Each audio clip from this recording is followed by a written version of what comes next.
એક plane crash અને પડવાળમાં વેરવિખેર થઈ ગયેલા સેંકડો સપનાઓ. કોઈએ દીકરો ગુમાવ્યો, કોઈએ માતા પિતા, કોઈએ પોતાનું આખું જગત. એક વર્ષ વીતી ગયું, પરંતુ અનેક પરિવારો માટે ઘડિયાળ આજે પણ 12 જૂન 2025 પર જ અટકેલી છે. જુઓ એ હૃદયદ્રાવક કહાનીઓ જે આજે પણ આંખોને ભીની કરી દે છે. 12 જૂન 2025 આ એ તારીખ છે જેણે સેંકડો પરિવારોના જીવનને કાયમ માટે વેરવિખેર કરી નાખ્યું. ગુરુવારની બપોરે અમદાવાદના આકાશમાં ઉડાન ભરી હતી એક એવા વિમાને જેમાં સવાર હતા અનેક લોકોના સપનાઓ, અનેક પરિવારની આશાઓ, અનેક માતા પિતાના અરમાનો. પરંતુ કોઈએ કલ્પના પણ નહોતી કરી કે આ ઉડાન અનેક ઘરો માટે અંતિમ સફર બની જશે. આજે હૃદયદ્રાવક દુર્ઘટનાને 1 વર્ષ પૂર્ણ થવા જઈ રહ્યું છે, પરંતુ સમય પસાર થયો હોવા છતાં અનેક પરિવારો માટે ઘડિયાળ જાણે એ જ દિવસે અટકી ગઈ હોય તેમ લાગે છે. એ જ દુઃખ, એ જ પીડા અને એ જ રાહ. એવા જ એક પરિવારની કહાની છે આકાશની, જે પ્લેન ક્રેશ થયેલી બિલ્ડિંગની છાયામાં હતો. સેકન્ડોમાં જ જિંદગીનો અંત આવી ગયો. પોતાના દીકરાને બચાવવા માતા દોડી આવ્યા, પરંતુ આગની જ્વાળાઓએ તેમને પણ દઝાવી દીધા. આજે પણ માતાના શરીર પર રહેલા દાઝવાના નિશાન તેમને દરરોજ પોતાના દીકરાને ન બચાવી શકવાની યાદ અપાવે છે. સેકન્ડોમાં જ હસતા રમતા પરિવારનો આશરો ઉજ્જળ થઈ ગયો. હવે એક મિનિટ માતા પિતા માટે પહાડ જેવી બની ગઈ છે. પિતા સુરેશભાઈ રોજ સવારે રડતી આંખે દીકરાના ફોટા સામે દીવો અગરબત્તી કરી તેની આત્માની શાંતિ માટે પ્રાર્થના કરે છે. જ્યારે માતા તો આજે 1 વર્ષે પણ આકાશનું નામ સાંભળતા જ ધ્રુસકે રડી પડે છે. આ વીતેલા 12 મહિના તેમના માટે લોઢાના ચણા ચાવવા સમાન રહ્યા છે. આજે પણ એ બિલ્ડિંગ તરફ જોતા જ લોકોના કાળજા કંપી ઉઠે છે. સુરેશભાઈનો પરિવાર તો એ રસ્તેથી પસાર થતા પણ ફફડી ઉઠે છે. જમવાનું નહીં જમાતું, ઊંઘ નહીં આવતી, કોણ ક્યાં ખાય છે. પહેલાં પરિવાર સંગાતે મળીને ખાતા હતા. પરિવારમાં શેક ઓછું થઈ ગયું એટલે કોણ ક્યાં ખાય છે, કોણ શું કરે છે એ ખબર નહીં પડતી. 12 મહિના કાઢ્યા, મારું મન જાણે છે. એ બાજુ જવાનું મન જ નહીં થતું. કેટલી બી બંધ કરી નાખી. અહીંયા જોઈએ તો મગજનું કીધું ત્રાંસિક મગજ થઈ જાય ને. એટલે મારા છોકરાને કારણ કે એના આત્માના પરમાત્મા શાંતિ અને દુશ્મનના ઘેર બી આવું ના થવું જોઈએ. કે જેસે આપણો મોટો છોકરો 15 વર્ષનો થયેલો એ જતો. 12 મહિના વીતી ગયા, પરંતુ માતા પિતા માટે દરેક દિવસ 1 વર્ષ જેટલો લાંબો લાગે છે. દરેક સવાર દીકરાની યાદ સાથે શરૂ થાય છે અને દરેક રાત તેની ખાલી જગ્યાના દુઃખ સાથે પૂરી થાય છે. દુર્ઘટનાના દિવસે સિવિલ હોસ્પિટલમાં પણ અફરાતફરીનો માહોલ સર્જાયો હતો. સિવિલ હોસ્પિટલમાં ઈજાગ્રસ્તો ઓછા અને બળેલા ક્ષત વિક્ષત થયેલા મૃતદેહો વધુ આવી રહ્યા હતા. ડોક્ટરોએ પોતાના કરિયરમાં ક્યારેય આવો ભયાનક મંઝર જોયો ન હતો. 12 જૂન 2026 આવવાની છે અને 12 જૂન 2025ને યાદ કરું છું તો જાણે આજે પણ આમ ધ્રુજારી આવી જાય છે કે એવા દ્રશ્યો જોયેલા. 1 કલાક સુધી ઇન્જર્ડ વ્યક્તિઓ આવતા ગયા, પરંતુ પછીથી જે સીન જોયો છે એ આજે પણ જ્યારે યાદ કરું છું તો એક આઘાત અને એક ખૂબ જ ડિફિકલ્ટ સિચ્યુએશન કે બર્ન આઉટ બોડીઝ પછી ત્યાંથી શિફ્ટ કરવામાં આવ્યા. જ્યારે એક સાથે આટલી બધી મોટી સંખ્યામાં મૃતકોના શરીરો અમારી પાસે આવે અને એ પણ ચેડ હાલતમાં, કાળી પડી ગયેલી બોડી હોય અને બોડી આખી હોય, બોડી અર્ધ બળેલી હોય, ટુકડાઓ હોય શરીરના, તો એ 1 થી વધારે મૃતકોના શરીરના બોડી અને બોડી પાર્ટ્સમાંથી DNA સેમ્પલ કલેક્ટ કરવા અને પછી એને FSLની અંદર મોકલવા અને ત્યાંથી રિપોર્ટ કલેક્ટ કરીને અને એ મૃતકોના શરીરને સન્માનભેર સગાઓને પહોંચાડવા, એ કામગીરી ચોક્કસ કપરી હતી. પ્લેન ક્રેશની ઘટનાને 1 વર્ષ પૂર્ણ થઈ ગયું છે અને વર્ષ બાદ પણ રિપોર્ટની રાહ જોવાઈ રહી છે. સાથે જ આ બિલ્ડિંગની જે તસવીર જોવા મળી રહી છે તે તસવીર લોકોને રડાવી રહી છે, કારણ કે આ ઘટના છે કે જ્યાં પ્લેન ક્રેશ થયું હતું અને લોકો આજે રિપોર્ટની રાહ જોઈ રહ્યા છે કે એવું તો શું બન્યું હતું કે જેના કારણે પ્લેન છે તે ક્રેશ થયું. કેમેરામેન ખેંગાર રાઠોડ સાથે વીપી પટેલ, ન્યૂઝ 18 ગુજરાતી, અમદાવાદ. અમદાવાદથી લંડન જતી એર ઇન્ડિયાની ફ્લાઇટ AI-171 દુર્ઘટનામાં માત્ર વિમાન જ નથી તૂટ્યું, અનેક પરિવારોના સપનાઓ અને આશાઓના કચરઘાણ વળી ગયા. આવી જ એક હૃદય ચીરી નાખતી કરુણ કહાની છે અમદાવાદના નિકોલના યુવા દંપતી હર્ષિત પટેલ અને તેમની પત્ની પૂજા પટેલની. યુકેમાં પોતાનું ઉજ્જવળ ભવિષ્ય ઘડવા દિવસ રાત મહેનત કરતું આ યુગલ હસતા મોઢે પરિવારને મળવા આવ્યું હતું, પરંતુ વિધાતાના લેખ કોણ ભૂસી શકે? કોને ખબર હતી કે લંડન પરત ફરવાની આ સફર જિંદગીની આખરી સફર બની જશે? આ પતરાયેલું સન્નાટો અને રડમસ આંખો છે અમદાવાદના નિકોલ વિસ્તારમાં રહેતા હર્ષિત પટેલના પિતા અનિલ પટેલની, જેમના કાળજાનો ટુકડો આ કાળજાળ દુર્ઘટનામાં હંમેશા માટે છીનવાઈ ગયો. 12 જૂન 2025નો દિવસ કોઈ નહીં ભૂલી શકે. અનિલભાઈ પટેલ પણ જ્યારે યાદ કરે છે દિવસને, ત્યારે પોતાના દીકરાને અને પુત્રવધૂને યાદ કરે છે. મારી સાથે અત્યારે અનિલભાઈ પટેલ છે, તેમની સાથે વાત કરીશું. અનિલભાઈ, જે પ્રકારની ઘટના બની, અચાનક જ સૌથી પહેલાં તો તમને સમાચાર મળ્યા, એ દિવસ ગુજારો કહી શકાય, કેવા પ્રકારની મનોસ્થિતિ હતી આપની?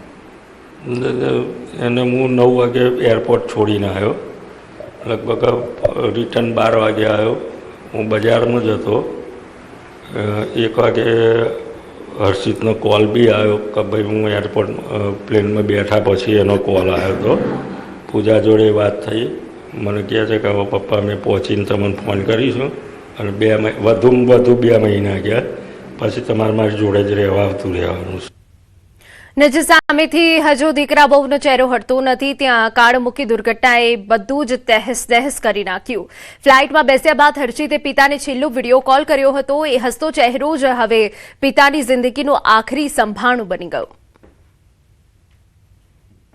એ લાસ્ટ મોમેન્ટ જે છે, બેને પ્લેનની અંદર બેઠા ને મેં જોયો મારા 2 બાળકો, એ જ, બીજી કોઈ નહીં ચર્ચા. પૂરું થઈ ગયું પિક્ચર. મને શું ખબર હતી કે એને શું ખબર હતી મારા પપ્પા જોડે છેલ્લી વાત કરું છું. સપનાઓથી અંજાયેલી આંખો, માતૃત્વની ઝંખના સાથે ઉજ્જવળ ભવિષ્યની આશાઓ પર પરિવારને ફરી મળવાના વાયદા, બધું જ એર ઇન્ડિયાની એ ફ્લાઇટ સાથે રાખ થઈ ગયું. હર્ષિત અને પૂજાની અધૂરી રહી ગયેલી જિંદગીની આ સફર હવે માત્ર તસવીરો અને યાદોમાં કેદ છે. સમય બહુ વીતી ગયો, આખું વરસ નીકળી ગયું બેન રિપોર્ટ આવવા. હજુ કારણ જાણવા નથી મળ્યું, અને ફરી કોઈ આવી દુર્ઘટના ના બને એ માટે હું સરકારને કહું છું કે ફૂલ કાળજી રાખે. અમદાવાદ વિમાન દુર્ઘટનાની આજે પ્રથમ વર્ષી છે, પરંતુ પીડિત પરિવારનો આંખો હજુથી આંસુથી સુકાયા નથી. આ ભયાનક અકસ્માતમાં મોડાસાની દીકરી નુસરત જહાંએ પણ પોતાનો જીવ ગુમાવ્યો હતો. લંડન સ્થાયી થયેલા નુસરત જહાં અને તેમના પતિ વર્ષ 2027 સુધીના વિઝા હોવા છતાં પરિવારને મળવા ભારત આવ્યા હતા, જ્યારે પરિવારના સભ્યો હજ પડવા ગયા હતા. બરાબર તે સમયે 12 તારીખે આ પ્લેન ક્રેશની ઘટના ઘટી અને હજની પવિત્ર ભૂમિ પર જ પરિવારની દીકરીના મોતના કાળજું કંપાવી દેનારા સમાચાર મળ્યા.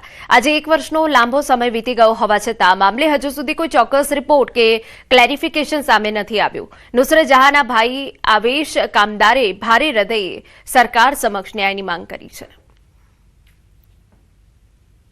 12 તારીખની પ્લેનની ટિકિટ બુક કરાવી એમને ને ત્યાં જવા નીકળ્યા હતા, પણ અમે હજમાં હતા અને અમને આ બનાવની જાણ થઈ.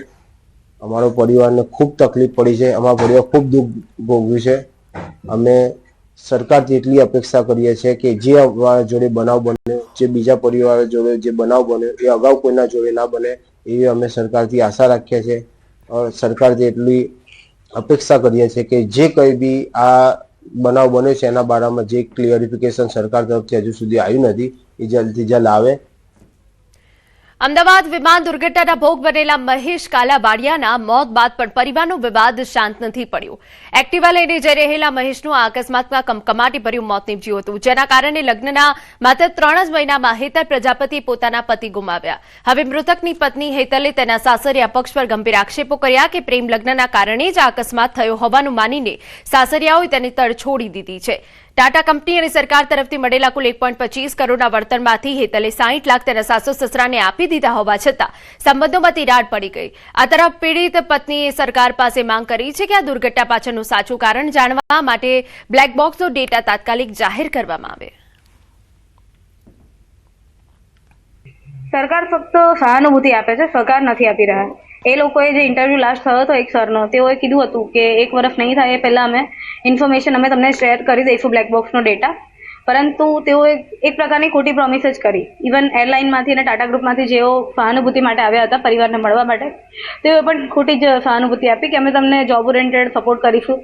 અને એમાંથી હું એક સમજૂતી ઘરેથી નીકળી એ વખતે એક સમજૂતી કરાર કરેલો હતો, જેમાં એ વસ્તુ મેન્શન હતી કે 40 લાખ મારે લેવાના છે અને 60 લાખ એમને મળવાપાત્ર છે, એવું એમને ખોટું બોલીને સાઇન કરાવી હતી. પરંતુ તેઓ અત્યારે મીડિયામાં ખોટી માહિતી સ્પ્રેડ કરી રહ્યા છે કે હું વધારે પૈસા લઈને નીકળી ગઈ છું, અને સેકન્ડલી એ લોકો ખોટી જ માહિતી આપી રહ્યા છે. અમદાવાદ પ્લેન ક્રેશ દુર્ઘટનાને 1 વર્ષ પૂર્ણ થઈ ગયું. કેટલાય પરિવારોએ પોતાના વહાસોયા પરિજનોને ગુમાવ્યા. ત્યારે વાત અમરેલીના એ પડશાળા પરિવારની, જેણે પોતાની દીકરી ગુમાવી. યુકે પરત જતી વખતે રિદ્ધિ પડશાળા એ જ પ્લેનમાં સવાર હતી. રિદ્ધિના લગ્ન રાજકોટના પરિવાર સાથે થયા હતા. લગ્ન બાદ રિદ્ધિ પતિ સાથે યુકે સ્થાયી થઈ ગઈ હતી. વેકેશનમાં પરિવારને મળવા આવી હતી અને યુકે પરત જઈ રહી હતી. દીકરીને એરપોર્ટ પર મૂકીને પરિવાર ઘરે પહોંચે તે પહેલા તેના મોતના સમાચાર મળ્યા. આ ઘટનાથી અમરેલીના પડશાળા પરિવાર પર આપ તૂટી પડ્યું. ગટપણની લાકડી હતી મારી દીકરી, એટલા એના શોખ હજારો સપનાનો હારે ગઈ. પ્લેનમાં બેહીને ફોન કરે છે, વિડીયો કોલ બધાને કે હું જો પ્લેનમાં બેહી ગઈ છું, આગળ પ્લેન ઉપડશે ને મેં ફોન મૂકી દઈ છે. માધવને કહે છે કે મમ્મી શું કરે છે, કે તું એને રોવા દેતો નહીં, રોવે છે. વળતરના પૈસા અને સંબંધોમાં કડવાશ. દીકરીના મોત બાદ પરિવાર વળતર અને તૂટતા સંબંધોની પીડા ભોગવી રહ્યો છે. એર ઇન્ડિયા તરફથી પરિવારને 25 લાખ રૂપિયાનું વળતર મળ્યું હતું, જ્યારે અન્ય સ્ત્રોતમાંથી મળેલા અંદાજે 1 કરોડ રૂપિયા રાજકોટ રહેતા જમાઈએ લઈ લીધા હોવાનો આક્ષેપ છે. મૃતક રિદ્ધિની માતા ગીતાબેનનો આક્ષેપ છે કે પતિના મૃત્યુના માત્ર 6 મહિનામાં જમાઈએ બીજા લગ્ન કરી લીધા. જમાઈના પિતાએ વળતરના પૈસાનો ઉપયોગ બીજા લગ્ન પાછળ કર્યો. આ સાથે જમાઈએ અમારા પરિવાર સાથેના તમામ સંબંધો તોડી નાખ્યા. અમને પૈસાનો મોહ નથી, પરંતુ અમારા જમાઈએ માનવતાને શરમાવે તેવું કૃત્ય કર્યું.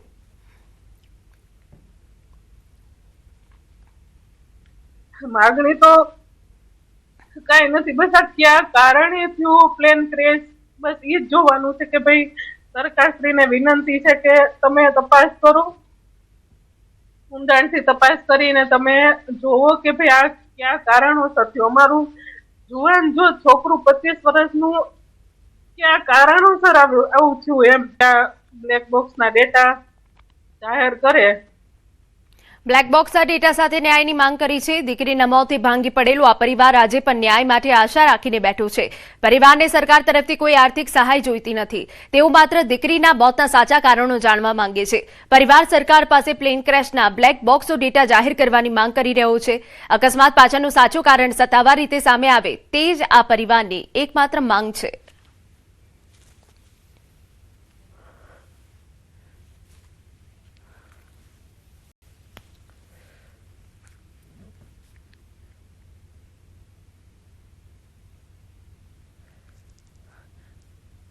અમદાવાદમાં પ્લેન ક્રેશ દુર્ઘટનાને આજે 1 વર્ષ પૂર્ણ થયું. બીજી તરફ હજુ તપાસો ધમધમાટ યથાવત છે. આપને દ્રશ્યો બતાવી રહ્યા છે કે જ્યાં બ્રિટિશ હાઈ કમિશનના અધિકારીઓ પણ આજે મુલાકાત લેવાના છે. સાઇટ પર તપાસવાથી BDDSC ટીમ પણ પહોંચી છે. આ સાથે બ્રિટિશ હાઈ કમિશનના અધિકારીઓ પણ ઘટનાસ્થળ પર પહોંચ્યા હોવાની વિગતો છે. આજે દર્દનાક ઘટનાને બરાબર 1 વર્ષ પૂર્ણ થયું છે, ત્યારે આખરે પ્લેન ક્રેશની આ ઘટના કેવી રીતે બની તેને લઈને અધિકારીઓ પહોંચ્યા છે. રિપોર્ટ સામે આવી શકે છે. પ્લેન ક્રેશની સાચી જે હકીકત છે ક્રેશ થવાની તે સામે આવી રહી છે. અને આપણે જણાવી દઈએ કે ઘટનાની હાલમાં સઘન રીતે તપાસ ચાલુ છે.